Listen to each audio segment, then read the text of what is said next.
Student, good evening to all of you. Welcome to my YouTube channel BSc Bio वाला।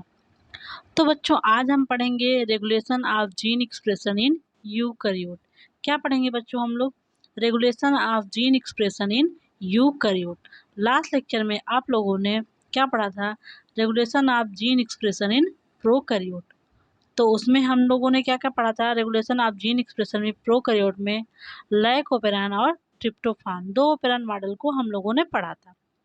तो आप लोगों को अच्छे से समझ में आ गया है। लास्ट लेक्चर में हमने क्या क्या बताया था आपको?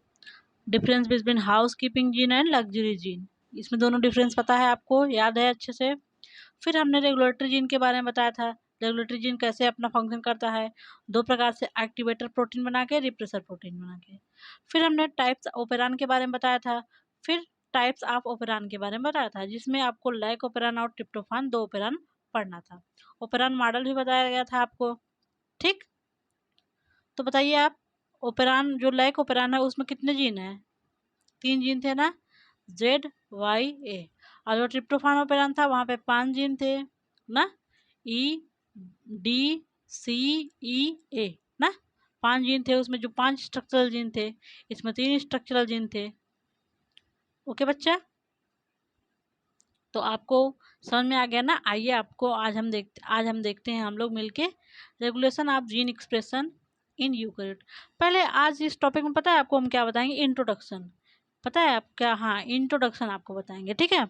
इसके बाद जो आपका पहला टॉपिक है, क्रोमैटिन को लेकर जीन रेगुलेशन ना, ट्रांसक्रिप्शन के लेवल पे जीन रेगुलेशन, ट्रांसलेशन के लेवल पे जीन रेगुलेशन, वो सब आपको बाद में बताया जाएगा। पहले आज हम लोग इंट्रोडक्शन करते हैं, ठीक है। यूकैरियोट में जीन रेगुलेशन कैसे होता है? एक बार तो मैंने आपको इंट्रोडक्शन पिछले लेक्चर में बताया था, आपको याद होगा। तो मैं जब प्रोकैरियोट का जीन रेगुलेशन बता रही थी, उस इंट्रोडक्शन में आपको थोड़ा बहुत बताए थे, ठीक है। आज हम लोग देखेंगे regulation of gene expression in eukaryote. Heading visual है, हेडिंग दिखाई दे रही है अच्छे से ना? देखिए, ये फिगर आपको हम बाद में बताएंगे, कि बता दें अभी? देखिए, एक बार यहाँ बता देना, एक बार फिर दोबारा आएंगे वापस, ठीक है। देखिए, कोई यहाँ पर डीएनए है, डीएनए ये देखिए, पहले देखिए क्या क्या है। पहले ये एक सेल बनी है और इसके बीच में न्यूक्लियस है। दो चीज आपको समझ में आ गया, एक पूरी ये सेल है, ये पूरी एक सेल है, और इसके बीच में ये न्यूक्लियस है, ठीक है। आपको पता होगा, आपने पढ़ चुका है, न्यूक्लियस में इनका ये डीएनए है ना। डी जो ट्रांसक्रिप्शन प्रोसेस होगा, ट्रांसक्रिप्शन क्या है बताइए? ट्रांसक्रिप्शन हम पूछेंगे, अगर ट्रांसक्रिप्शन क्या है तो आप बताएंगे मैम, डीएनए से एमआरएनए का बनना ही ट्रांसक्रिप्शन है। मैं फिर अगेन क्वेश्चन करूंगी, ट्रांसक्रिप्शन का प्रोसेस कहाँ होता है? तो आप बताएंगे मैम, डीएनए जो ट्रांसक्रिप्शन का प्रोसेस न्यूक्लियस में होता है। ठीक, आप एन यू लिख देंगे तो मैं जान जाऊंगी इसका प्रोसेस न्यूक्लियस में होता है। ओके, इतना समझ में आ गया? तो देखिए, जो ये डीएनए है, इसका ट्रांसक्रिप्शन होके बन गया एमआरएनए। ये हो गया एमआरएनए आपका। पेन की साइज थोड़ा पतली कर लें, ये बन गया आपका एमआरएनए, ठीक है। एमआरएनए, मैंने आपको एमआरएनए का स्ट्रक्चर बताया था, उसमें एक्सान और इंट्रॉन था। एक्सान उसका फंक्शनल पार्ट था, और इंट्रॉन उसका इनएक्टिव पार्ट था, जो फंक्शनल पार्ट नहीं था, ठीक है। तो अभी ये जो इंट्रॉन है, non functional part of DNA है, सॉरी एमआरएनए है, और ये एक्सान है, फंक्शनल पार्ट ऑफ डीएनए है, ठीक है। तो इस इंट्रॉन को हटाने के लिए होता है स्प्लिसिंग। क्या होता है? स्प्लिसिंग। इसी को बोल देते हैं processing of mRNA. Processing of mRNA में आपको 3 प्रोसेस बनना है।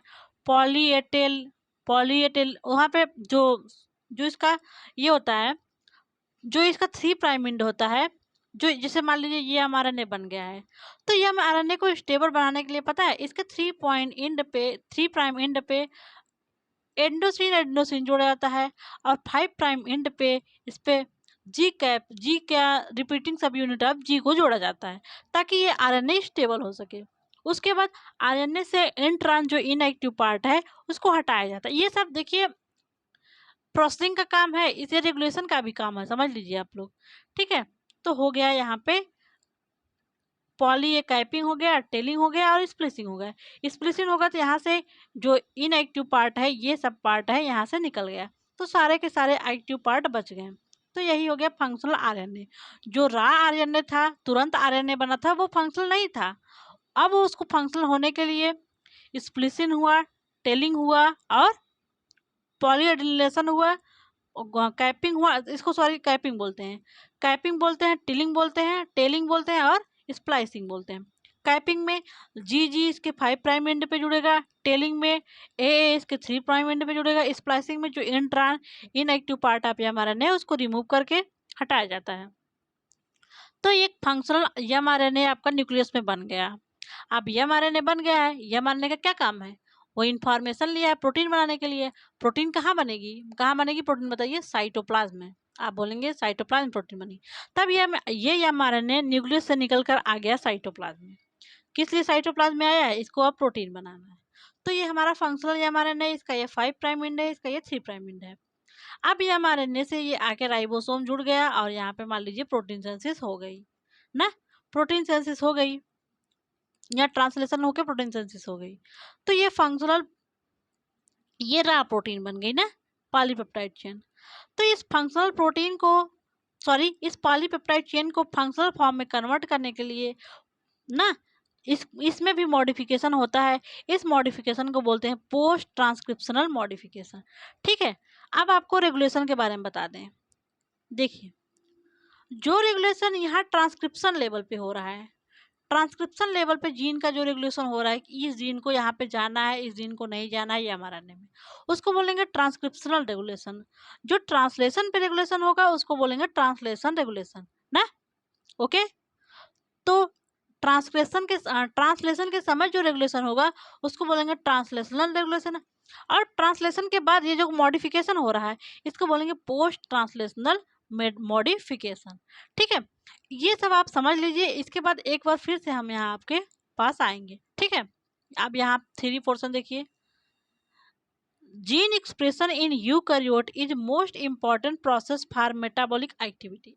जीन एक्सप्रेशन चाहे प्रोकैरियोट हो चाहे यूकैरियोट हो, ये तो मोस्ट इंपॉर्टेंट प्रोसेस है ही। क्योंकि भैया जीन एक्सप्रेशन में देखे थे आप ना, बैक्टीरिया में जिस जीन को एक्सप्रेस होना था उसी जीन को प्रमोटर ऑपरेटर मिलके रेगुलेटर मिलके ऑपरेट कर रहे थे, वही जीन का प्रोडक्ट बनेगा। सब जीन का प्रोडक्ट सेल में जरूरी नहीं होता है, जिस जीन का प्रोडक्ट जरूरी होगा उसी जीन का प्रोडक्ट बनेगा। तो एक्सप्रेशन, इनका एक्सप्रेशन कब होना है ये रेगुलेशन करना बहुत ही इंपॉर्टेंट प्रोसेस है। क्योंकि हमारे शरीर में हमेशा आँख बनाना नहीं है ना, एक ही टाइम आँख बनना है। आँख बन गई, दोबारा आँख तो बनाना नहीं है। तो उस जीन की एक्सप्रेशन को रेगुलेट किया गया है ना। जो बाल बन गए, हेयर बन गया है, फिर से हेयर ग्रोथ होगा तो वो टाइम टाइम पर रेगुलेट होगा, एक्टिव होगा। जैसे हैंड बन चुका है हमारा, तो हैंड वाला हमारा जीन है वो इस टाइम ऑफ है ना, उसका ऑफ है ना, वो स्विच ऑफ है उसका ना, उससे कोई प्रोटीन नहीं बन रहा है ना। लेकिन हमारे जो डाइजेस्टिव सिस्टम का एंजाइम वगैरह ये तो कंटिन्यूअसली बन रही है, तो उसका जीन ऑन है। तो इसलिए जीन एक्सप्रेशन को रेगुलेट करना बहुत ही आवश्यक है। ठीक, gene expression in eukaryote is regulated by repressor protein. जैसा कि प्रोकैरियोट में था, रिप्रेसर प्रोटीन थी और एक्टिवेटर प्रोटीन थी। रिप्रेसर प्रोटीन जब एक्टिव थी तो जो जीन ऑफ था। रिप्रेशन प्रोटीन अगर ये एक्टिव है तो जीन ऑफ है, अगर रिप्रेसर प्रोटीन इनएक्टिव हो तो जीन ऑन है। आपने ट्रिप्टोफान और लाइकोपेरान में देखा था इसको भली भांति।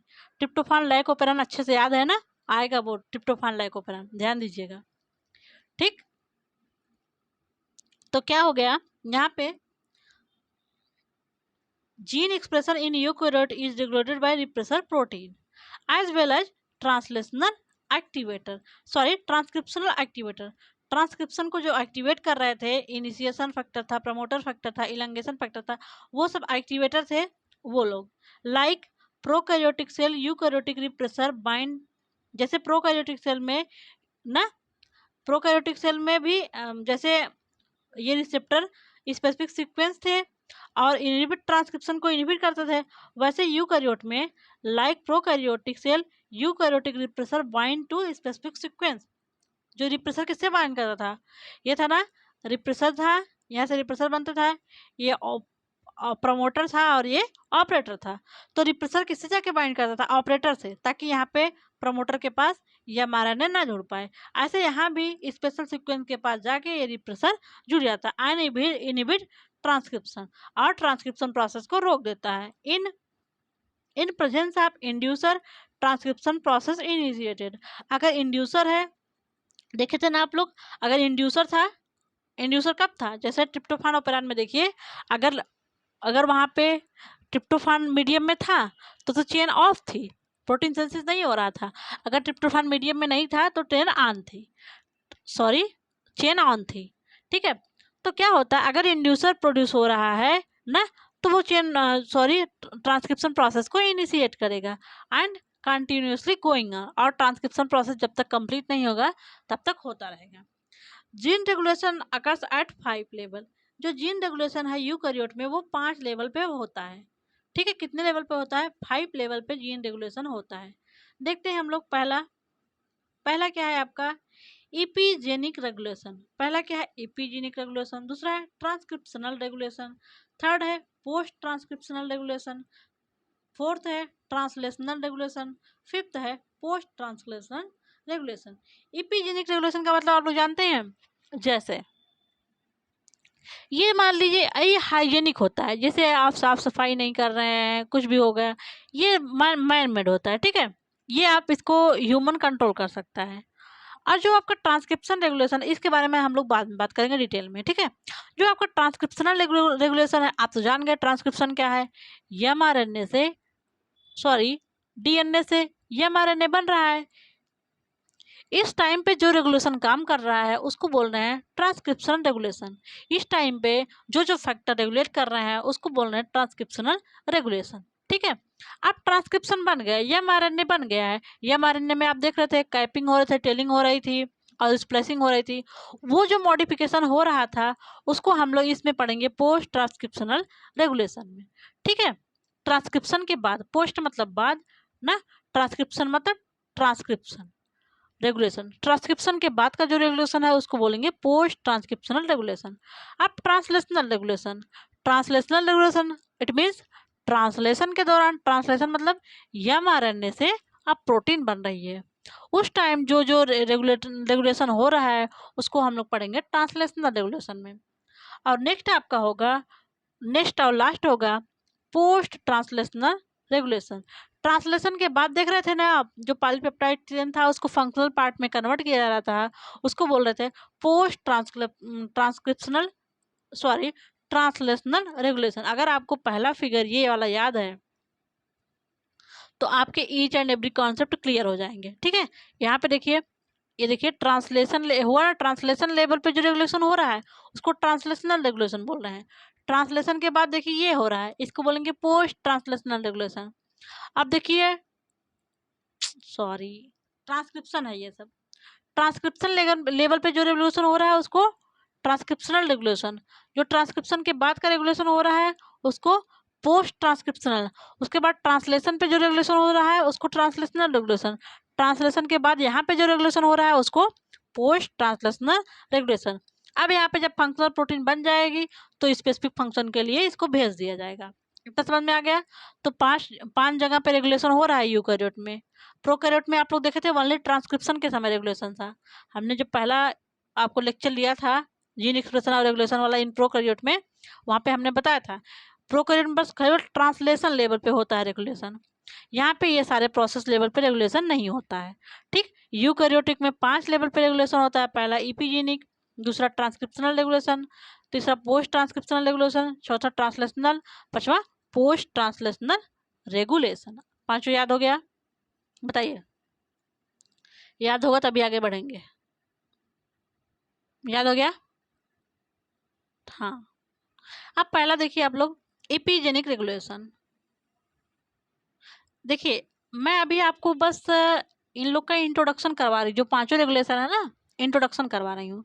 आपके यूनिट में थर्ड और फोर्थ मिला के इन सबके, इसी सब के बारे में थर्ड और फोर्थ यूनिट है आपका, पूरा डिटेल में पढ़ना है। तो पहले आपको एक बार इंट्रोडक्शन दे रहे हैं, फिर एक एक करके हम लोग डिटेल में पढ़ेंगे। ठीक है, तो देखिए जेनेटिक, पहला है आपका epigenic regulation. Genetic changes alter the protein senses which affect the gene expression by switch on और स्विच ऑफ द जीन।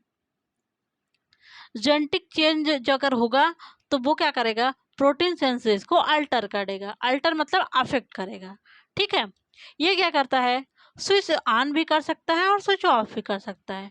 आपको तो पता होगा, स्विच ऑन होगा तो प्रोटीन सिंथेसिस होगी और यहाँ पे प्रोटीन सिंथेसिस नहीं होगी, ये तो वेल नोन है ना। इन्वायरमेंटल कंडीशन, देखिए इपिजेनिक में क्या होता है, इन्वायरमेंटल कंडीशन, ठीक है। Environmental condition and behaviour such as diet and exercise. Epigenic regulation में क्या होता है, डाइट और exercise can result in epigenic changes. Diet आपका और आपका एक्सरसाइज इपिजेनिक चेंज करता है, ठीक है। बाय विच जीन रेगुलेशन, अगर डाइट, यहाँ पे डाइट और एक्सरसाइज आपका जीन रेगुलेशन को रेगुलेट करता है, ठीक है। आप अच्छी डाइट ले रहे हैं तो आपका जो जीन आपको उपयोगी है वो अपना जीन रेगुलेट हो गया, आपको प्रोटीन वगैरह मिलती रहेगी। अच्छी डाइट नहीं ले रहे हैं, आप इन्वायरमेंटल पोल्यूटेड एरिया में हैं, तो आपका जीन रेगुलेशन अफेक्ट होगा, ठीक है।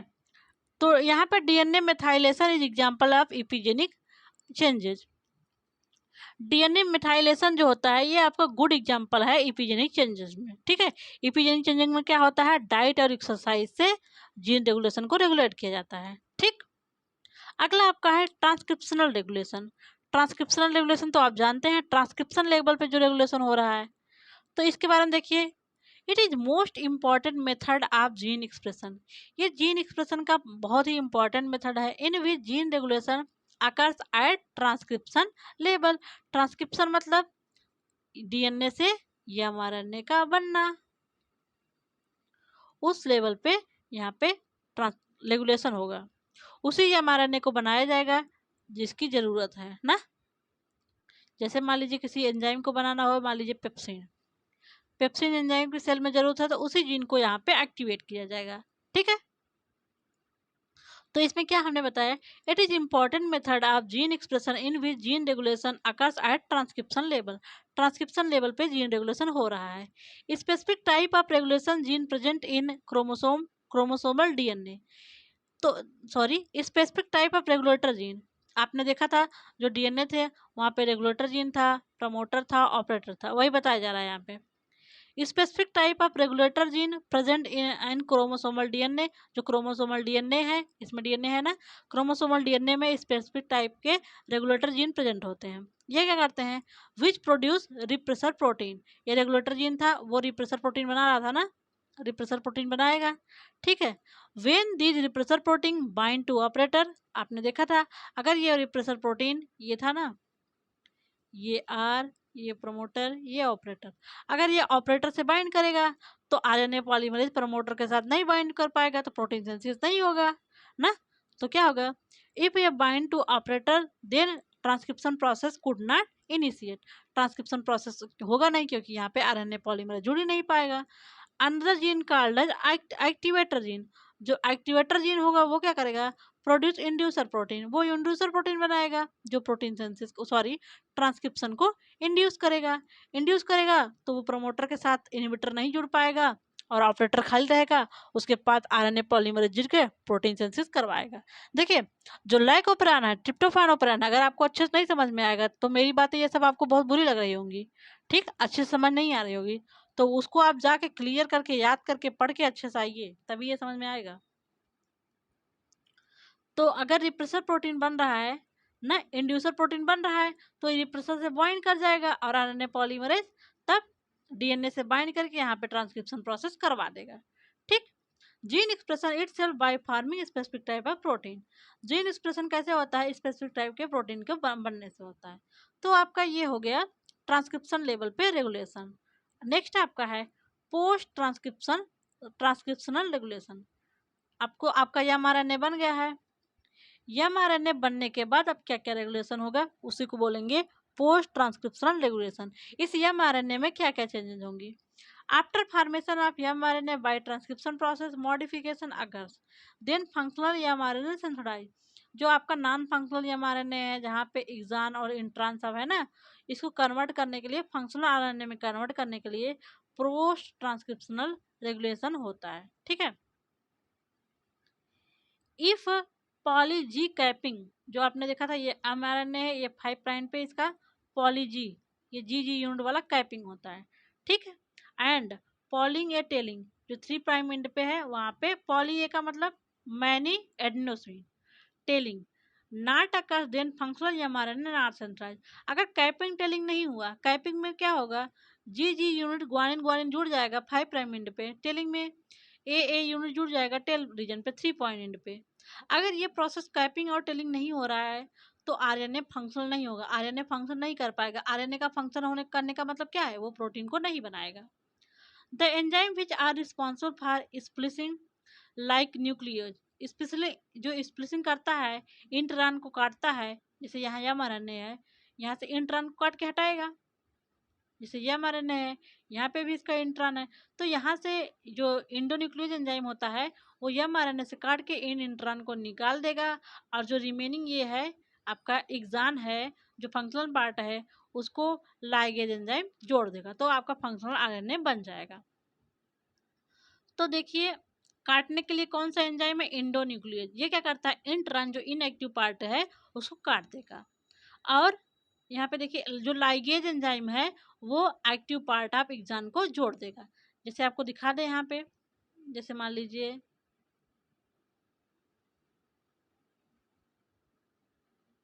ये आपका हो गया, ये है इंट्रान, इनएक्टिव पार्ट है ना इंट्रान mRNA का, ठीक है। इंट्रान आप लोग याद रखिएगा, इसको लिख देंगे जगह नहीं मिलेगा, ठीक है, इंट्रान है। अब देखिए इंडोन्यूक्लियोज आएगा, इंडोन्यूक्लियोज आया, ये इंडोन्यूक्लियोज आके यहाँ से काटेगा, यहाँ से काटेगा, यहाँ से काटेगा, इंट्रान को हटा देगा। अब आएगा लाइगेज एंजाइम। लाइगेज एंजाइम क्या करेगा, इस इंट्रान को जो एक्टिव पार्ट है डीएनए का, सॉरी mRNA का, एक्सान को जोड़ देगा। कौन जोड़ रहा है, लाइगेज। यहाँ पे जगह जगह क्या है, लाइगेज एंजाइम, उसको जोड़ दे रहा है, जोड़ के यहाँ से लाइगेज हट जाएगा। समझ में आ गया। इफ नॉन, देखिए यहाँ से फिर से पढ़ देते हैं आपको। After formation of mRNA by transcription process modification occurs, mRNA के बनने के बाद उसमें मॉडिफिकेशन होगा, देन फंक्शनल mRNA सिंथेसाइज, तो फंक्शनल mRNA बनेगा। If poly G capping and poly A tailing not occurs, अगर पॉली जी कैपिंग और टेलिंग नहीं होगा, then functional mRNA not synthesise, तब फंक्शनल mRNA नहीं बनेगा। The gene which are responsible for splicing like endonuclease, ये यहाँ पे हमने हिंदी में लिख दिया है, इंसीजन काटने के लिए काम करता है, एंड लाइगेशन जोड़ने के लिए ligase enzyme, at exon is not sensitise, then functional mRNA could not form. अगर इंडोन्यूक्लियोज और लाइगेज एंजाइम नहीं है तो फंक्शनल mRNA नहीं बनेगा। फंक्शनल mRNA नहीं बना तब क्या होगा, then functional mRNA could not form and gene not expressed themselves. Functional mRNA नहीं बनेगा तो जीन एक्सप्रेस नहीं होगा, जीन एक्सप्रेस मतलब प्रोटीन नहीं बनेगी। If splicing process catalysed by endonuclease and ligase, यदि स्प्लाइसिंग प्रोसेस जो स्प्लिसिंग प्रोसेस है वो लाइगेज और इंडोन्यूक्लियोज द्वारा कैटलाइज मतलब बढ़ाया जाता है, प्रमोट किया जाता है, देन फंक्शनल mRNA सिंथेसाइज, तब फंक्शनल mRNA बनेगा आपका, एंड जीन एक्सप्रेस्ड देमसेल्फ, और जीन एक्सप्रेशन करेगा। It means gene perform their function, gene function कैसे परफॉर्म करेगा, अपना प्रोटीन बनाएगा ना, सिंपल सी बात। अगला है आपका ट्रांसलेशनल रेगुलेशन। अब आपका फंक्शनल mRNA बन गया, अब होगा ट्रांसलेशन। ट्रांसलेशन के समय जो रेगुलेशन होगा उसको बोलेंगे ट्रांसलेशनल रेगुलेशन। ट्रांसलेशनल रेगुलेशन में क्या होगा, translational regulation in eukaryote occurs at translation level. Several factor are responsible for initiation of translation process. आपको तो पता होगा, इनिशिएशन फैक्टर होगा, इलांगेशन फैक्टर होगा, टर्मिनेशन फैक्टर होगा। These initiation factor play important role in switch on and switch off. जो ये सब फैक्टर हैं वो स्विच ऑन और स्विच ऑफ करने के लिए जरूरी होते हैं। The translation process particularly gene express themselves when specific type of protein sensitize. इसमें जब प्रोटीन बनेगी तो जीन एक्सप्रेस होगा, प्रोटीन नहीं बनेगी जीन एक्सप्रेस नहीं होगा। ये तो सिंपल की बात है भाई, पुरानी वाली बात। In the cell tissue cell ना, gene are unable to express themselves when protein synthesis are switch off. अगर प्रोटीन सेंसेस नहीं होगा तो जीन तो स्विच ऑफ होगा ही, जीन एक्सप्रेशन तो नहीं होगा, ये तो पता ही है। The factor regulate protein senses at initiation, translocation and termination level. तो पता होगा क्या क्या इनिशिएशन फैक्टर है, ट्रांसलोकेशन फैक्टर है और टर्मिनेशन फैक्टर है, ठीक है। An interesting example of translational control is the switch between cap independent translation. Cap independent translation इसका एक इंटरेस्टिंग एग्जाम्पल है, एंड कैप डिपेंडेंट ट्रांसलेशन। यहाँ पे दो प्रकार का ट्रांसलेशन होगा, बताया जाएगा आपको आगे, कैप इंडिपेंडेंट और cap dependent during the eukaryotic cell cycle. Okay, तो आपका इतना इस किसके बारे में था, ट्रांसलेशनल रेगुलेशन। इन सबको आपको डिटेल में आगे पढ़ना है, ठीक है। अब देखिए पोस्ट ट्रांसलेशनल रेगुलेशन, इसमें क्या होगा, post translational control of RNA binding protein and disease related. ये किससे रिलेटेड है, control of RNA binding protein and disease related. इसमें क्या होगा, रेगुलेशन होगा, सेल सिग्नलिंग होगा, सेल सिग्नलिंग मैकेनिज्म आपको पढ़ना है, modulate gene expression in respond to internal and external stimuli. इसमें देखिए, इसमें क्या होता है, सेल सिग्नलिंग मैकेनिज्म मॉड्यूलेट, ये जीन एक्सप्रेशन रिस्पांस को इंटरनल और एक्सटर्नल स्टिमुलाई से अफेक्ट करता है, ठीक है। Coordination between transcription and translation process most important for regulation of gene. किसी जीन को रेगुलेट करने के लिए ट्रांसक्रिप्शन और ट्रांसलेशन लेवल पे जो प्रोसेस है ये बहुत ही इंपॉर्टेंट है, दोनों में कोऑर्डिनेशन होना बहुत ही जरूरी है। After protein synthesis, protein are converted into structural and functional protein, or we can say that is active protein। Protein बन जाएगी, इसको फंक्शनल पार्ट में या स्ट्रक्चरल पार्ट में कन्वर्ट किया जाता है ना, इसी को बोलते हैं हम लोग एक्टिवेशन ऑफ प्रोटीन। यहाँ क्या था, एक्टिव प्रोटीन ना, we can say that active protein synthesis called as post transcriptional regulation. जैसे प्रोटीन बन गई है, अब उसको एक्टिव फॉर्म में कन्वर्ट करना, जैसे mRNA बन गया था उसको एक्टिव फॉर्म में कन्वर्ट करने के लिए पोस्ट ट्रांसक्रिप्शनल मॉडिफिकेशन था, ऐसे ही प्रोटीन बन गई है ट्रांसलेशन के द्वारा। अब ट्रांसलेशन के बाद इस इनएक्टिव प्रोटीन को एक्टिव फॉर्म में कन्वर्ट करने के लिए पोस्ट ट्रांसलेशनल मॉडिफिकेशन होता है। It occurs either positive regulation, post translational modification, over और निगेटिव रेगुलेशन जिसको बोलते हैं प्रोटियोलिसिस। निगेटिव रेगुलेशन में क्या होगा, उस प्रोटीन को ब्रेक कर दिया जाएगा क्योंकि इसका भाई कोई काम नहीं है। पॉजिटिव रेगुलेशन में क्या होगा, उस प्रोटीन को मॉडिफाई करके यूज किया जाएगा, ठीक है। तो दैट्स ऑल अबाउट आपका यूकैरियोटिक रेगुलेशन का इंट्रोडक्शन था। आगे हम लोग एक एक टॉपिक लेके कवर करेंगे, ठीक है। तो थैंक यू सो मच बच्चों, मिलते हैं नेक्स्ट लेक्चर में। आपको सारा समझ में आ गया बताइए। और हाँ, जो बच्चे नए जुड़ रहे हैं प्लेलिस्ट में जाइए, अपना वीडियो स्टार्टिंग से कंप्लीट करिए, ठीक है। हमने आपको ट्रांसक्रिप्शन ट्रांसलेशन सब बता दिया है ना। ओके, ठीक है, थैंक यू सो मच, मिलते हैं नेक्स्ट लेक्चर में।